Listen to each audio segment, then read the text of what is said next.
find myself drawn to the pipe above the cigar or the cigarette, where the cigar says, let's get to the point. The pipe asks, what is the point? The cigarette says there is no point. Here, give me a sec.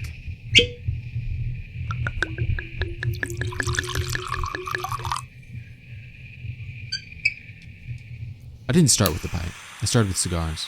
A friend of mine convinced me of the joy of cigars around a bonfire. Since that point, I've had it in the back of my head to grow and roll my own cigar. I ordered a tobacco plant on Etsy and a small grow light. I lived in an apartment that got almost no natural sun, so I had to make do with what I had. But a grow light is no replacement for the sun. And soon I realized the tobacco leaves were far too small to roll a cigar. I pivoted. Size doesn't matter for pipe tobacco. The leaf is cut up in the end, is it not? I didn't give any more thought to how I would proceed. When I harvested the tobacco, I was like a girl after prom. I hung my tobacco in the closet to dry and to keep, just like a corsage. Needless to say, when I tried smoking the green and yellow leaves, I was not impressed. Not only did I have next to no experience smoking a pipe, but the smoke itself had a bite as strong as a loose Rottweiler. At that point, I had to put it down. I made a video about how I grew and smoked my own tobacco, and I felt like I got the full reward with half the effort. And that didn't sit well with me. I wanted to redeem my honor and lay my curiosity softly in its bed to rest. Well, that and the idea of just making my own pipe tobacco that tastes good just still seems cool. It all started during the eclipse of 2024. We would soon be moving to a house, and I saw my chance to try again. We'd be moving in late May, so I had to make sure I had seedlings if I was going to have enough time for them to grow. For one reason or another, I decided to start planting those seedlings during the eclipse.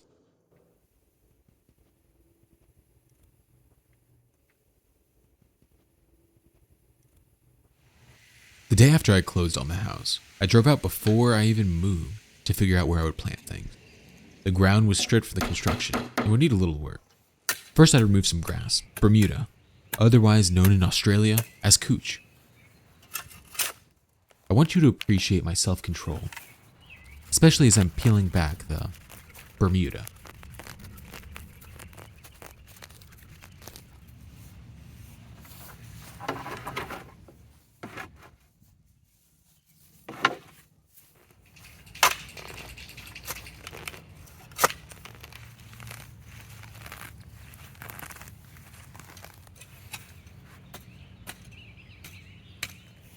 I cleared an area and added topsoil with little thought. I had to make some amendment to the soil or nothing would grow. But time was marching onwards behind me, and I was beginning to feel its breath on the back of my neck. So I just threw down a few bags here or there.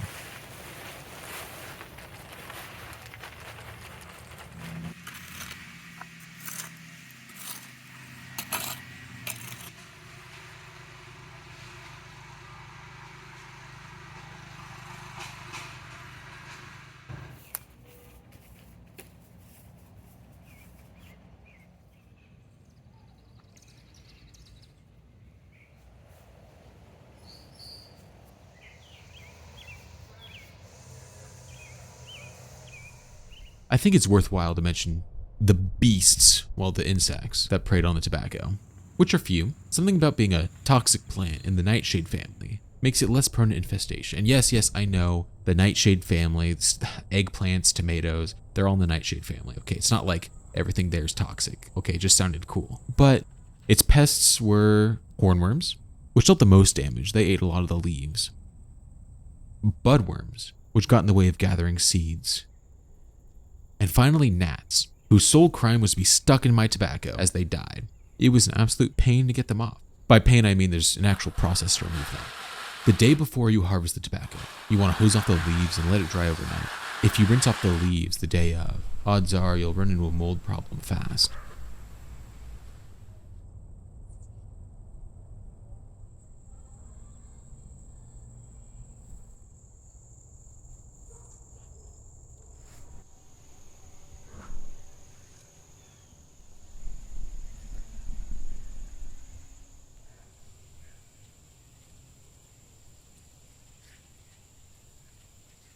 For the first harvest, I took the middle of the pack. I left the small plants that needed more growing and the plants that were doing the best to save as seed. Why didn't I prime the leaves, you ask? Priming being taking off the bottom leaves as they develop and slowly moving up the stalk, so each leaf is picked at its prime time. I don't like that I just said prime time. That's due to my primary goal. I want to use as little energy as possible. Well, let's take a step back before I explain that. There are 3 steps I'll be doing to prepare the tobacco for smoking. Well, growing aside. The first is curing. This is the only necessary step of the bunch. The second's fermenting, and the third is pressing. There are many methods for curing. Perhaps we'll go into it another time. But for the most part, you'll want the tobacco hot enough to break down chlorophyll and other pigments, but humid enough that it won't dry out before everything is broken down. Of course, you can go to the extremes, and it can get too hot or too humid. Everything's a balancing act. So to cure, I need the tobacco between 100 and 130 degrees Fahrenheit, or 38 to 54 degrees Celsius, and a regulated humidity. You'll notice I say regulated and I don't give you numbers, because this is going back to my primary goal.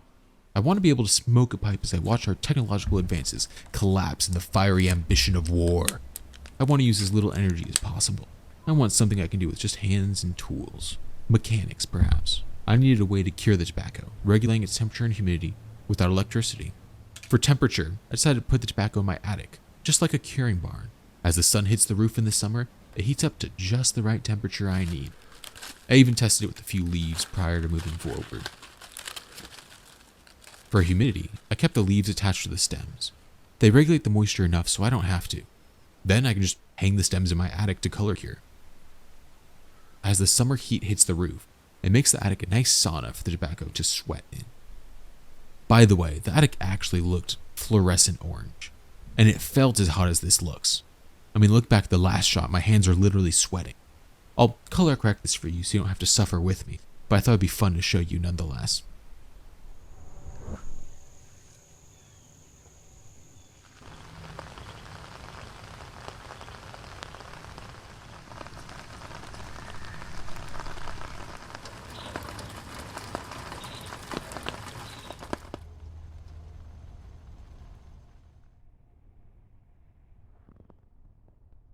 The tobacco continued to cure, and the other tobacco continued to flower. Everything was going smoothly, until it wasn't.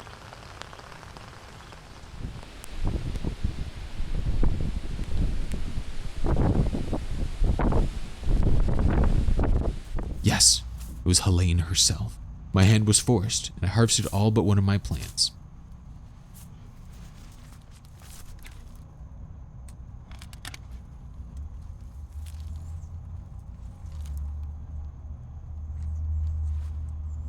I hoped the seed pods would dry and be somewhat salvageable from the plants. My biggest concern was the plants I was leaving to seed. The seed pods were still not ready, so I was hoping if I clipped them off and left them to dry, I'd be able to get something from them.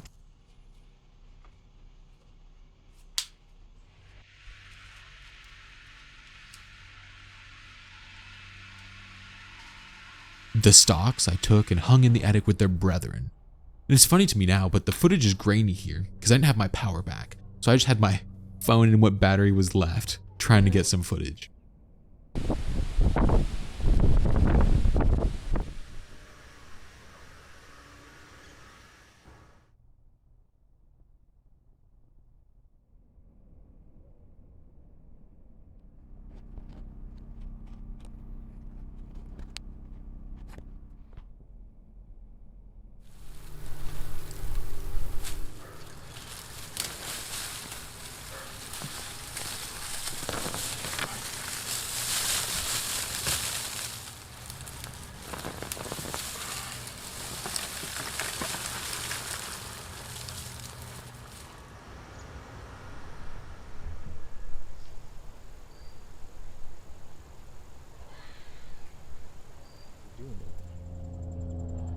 See, they're breaking open the crack there.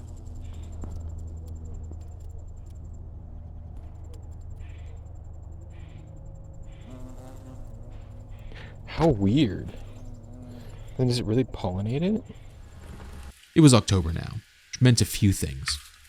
Foremost, we were able to save the seeds.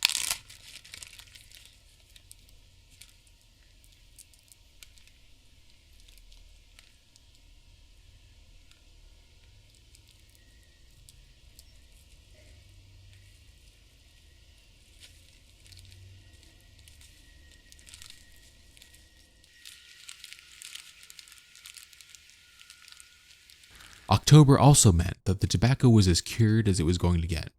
The temperature in the attic was averaging 70, which means I couldn't cure, in case I needed to say that.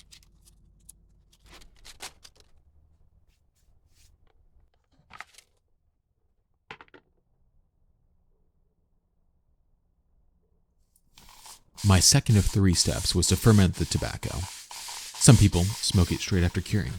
Some people ferment it while pressing it into a plug. But in all my research, I have not found a single case where it's better to not ferment. Unless you're trying to make cigarettes, but at that point, why bother with any of this? Just make a cigarillo and thank me instead.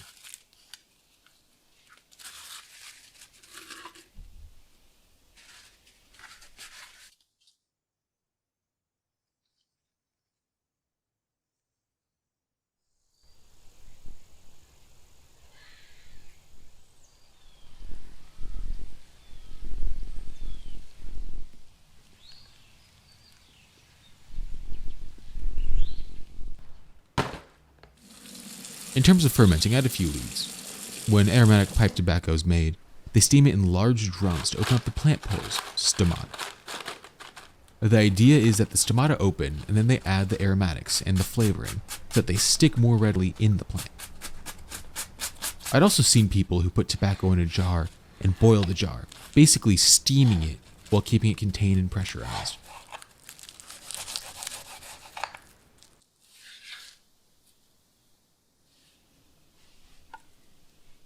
Steaming was as good as anything to try. So I decided to do 2 samples using a $5 rice cooker. Got off of eBay. Well, not really. I got off of like an eBay-like site. The first was lightly steamed, then pressed. The idea with the lightly steamed was that it would get the stomata to open, and then the pressing would allow the flavors to mix between the leaves. The second was heavily steamed. I had a feeling that the heavily steamed one would work much like steam distilling, taking all the oils, flavors, and joy out of the leaf and blowing it onto my roof, which is why I did this outside.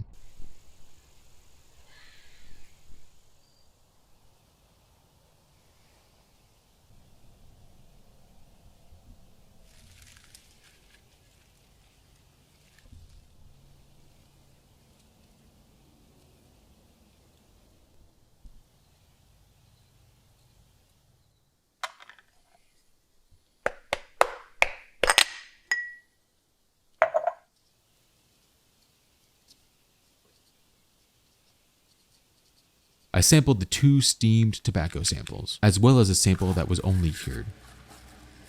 By the way, I didn't get good footage of it, but your boy was doing a double pipe session. I had a pipe in each hand, going back and forth. At one point, I was smoking both pipes at the same time, and I just want to say, I felt so cool. I don't have any footage, but regardless, I came to the following conclusions. Simply cured was mediocre at best. It's harsh, burned hot, didn't have a lot going for it. The heavily steamed one was basically like you got toilet paper soggy, let it dry, and then tried to smoke it. The point is, there was no flavor. If I tried the pressurized jar strategy, it might have turned out better. The lightly steamed and then pressed one was the best. It had a bit of sweetness, lost some of that harsh edge that comes with immaturity, and had a smooth charisma that would let me spend the whole day with it. So like a corrupt tax collector, I went up into the attic, breath heavy, to collect once more. I did it all again. Did I not mention how I prepared the tobacco before? I realize now that I didn't actually explain what I was doing, but I rehydrated the tobacco, brushed off the gnats, cut off the stem, which is heavy in nicotine. Then I sliced up the leaves. Then I decided to do something different. Rather than continue to pursue what I'd spent a good chunk of time testing, I decided to do something completely different to ferment the tobacco. I was using tobacco varieties that are typically used for cigars. Havana Gold, Havana 263, and then that random variety I mentioned before that I got from the Etsy seller. So I decided to follow the cigar method of fermenting. Piles, bulks, whatever you want to call them, are basically tobacco compost piles. The moist pile generates heat as it decomposes and sweats out ammonia. The ammonia part's going to be important later. I, of course, didn't have nearly enough tobacco to make a pilon. Not to mention, it was much later in the fall now. So while there are methods I could have done to ferment this without electricity, had I started growing earlier in the season, but those options were no longer available to me. I had to cheat. How you mimic the compost pile is simple.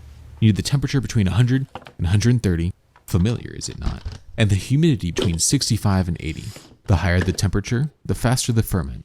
The closer to 80 you get in humidity, the more chance of mold forming. I had to create something that would maintain that temperature and keep in the humidity. I've seen some people make whole chambers with insulation, crock pots, and hung tobacco. Instead, I got a heat lamp and a piece of Tupperware.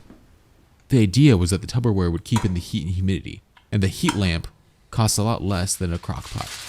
Or so I thought, but now that I'm crunching the numbers, it might have been more expensive. At the time, I thought it was cheaper. But in any case, the heat lamp would warm up the Tupperware and should keep it in the ranges I needed for it to ferment properly. I added a Wi-Fi thermometer, hygrometer, so that I can check and make sure the temperatures were fine. The hygrometer helped significantly. I noticed that right where the heat lamp was shining, the air in the tobacco was dry. And then the moisture tended to gather in the corners under the tobacco, where the heat lamp wouldn't hit, which led to mold. Take 4. I did the process the same, dampen, brush off, slice the stems. I didn't chop up the leaves this time, but I kept them relatively whole.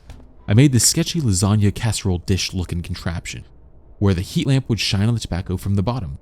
I put some tin foil inside the Tupperware to make sure that the lamp wasn't hitting the tobacco directly, but more heating up the container itself. The idea was as the heat evaporated the water, it would condense on the sides of the container, drip down, then hit the bottom where the heat lamp was shining again, and then evaporate once more, keeping kind of a cycle, making sure that the container was always humid. According to my sensors, it worked beautifully. I left it going for around 2 weeks. And how did I know when to stop, you might ask? Going back to what I said way back, do you remember when I was talking about pilons originally? And I was talking about ammonia being released in the compost process. This is how we're going to know the tobacco is done fermenting. Because as we all know, ammonia smells like piss. So, in other words, if it smells like urine, the tobacco's curing. No excretion, it has reached completion. While this was still fermenting, I took the time to build a quick tobacco press.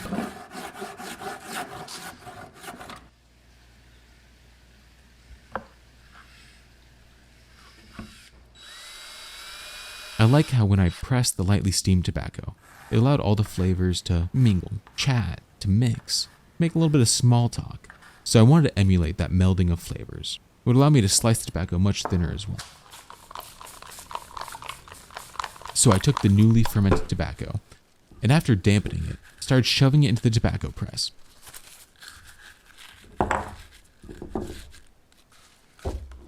Using wood clamps to press it down before adding more.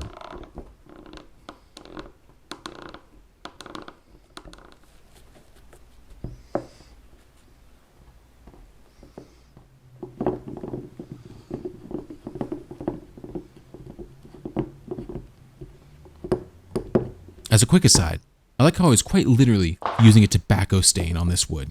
I was using actual tobacco to stain wood tobacco colored. You know, like when you're at Home Depot, you're at Lowe's, you see that all of the tobacco stain. This is a literal tobacco stain. It really tempts me to make an actual tobacco stain for all of you carcinogen lovers out there. Well, okay, focus. I only pressed this for a few hours. I do wish I pressed the tobacco longer. But knowing my luck, I probably would have gotten more mold.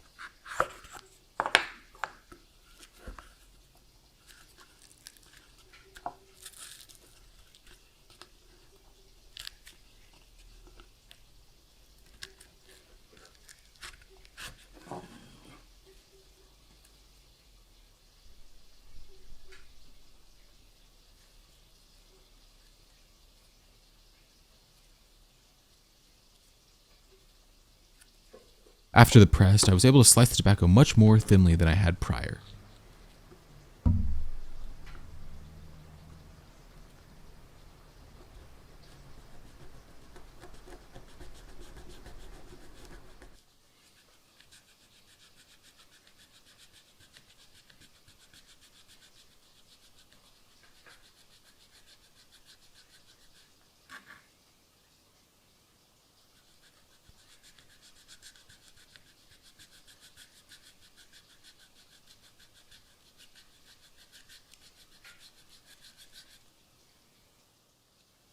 Let me just say, this cross-section was beautiful.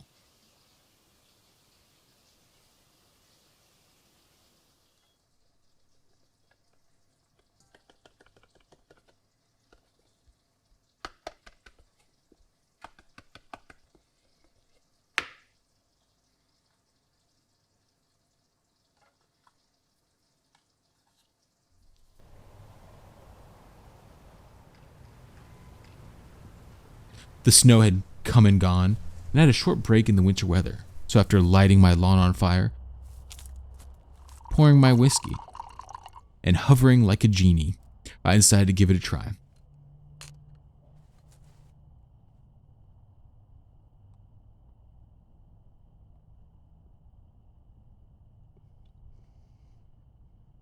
I am very biased, but I absolutely loved the result. It was extremely smooth, sweet, had a decent body. I would say it's between a light and medium cigar, if that makes sense. It wasn't quite rich enough in flavor to reach medium status, but it had enough body to rise above a light cigar. It reminded me a lot of my favorite pipe tobacco clone, Duke Albert. This did reveal to me why there are tobacco blends though, because it was nice, but a big part of me wondered if I could make it more, maybe mix it with something else. But I didn't want you just to take my word for how this tobacco turned out. I was in Japan, long story, with the friend that originally got me into cigars. Let's call him Aaron, because that's his name. We went to a designated smoking area, and amidst the Japanese middle class, we whipped out my tobacco pipe and started puff passing. Long story short, my friend absolutely loved it. He described it as a Connecticut but with more flavor. Light, creamy, easy to smoke. So, although there are many tobacco varieties, curing methods, blends, nuances, although there's much to be learned, chemistry to be studied, improvements to be made, I think I'm satisfied with what I've accomplished. I've made my own pipe tobacco from scratch. Not just mediocre tobacco, but a blend that I think people would actually enjoy and want to smoke. So I'm satisfied. Well, for now. We'll see what the future holds.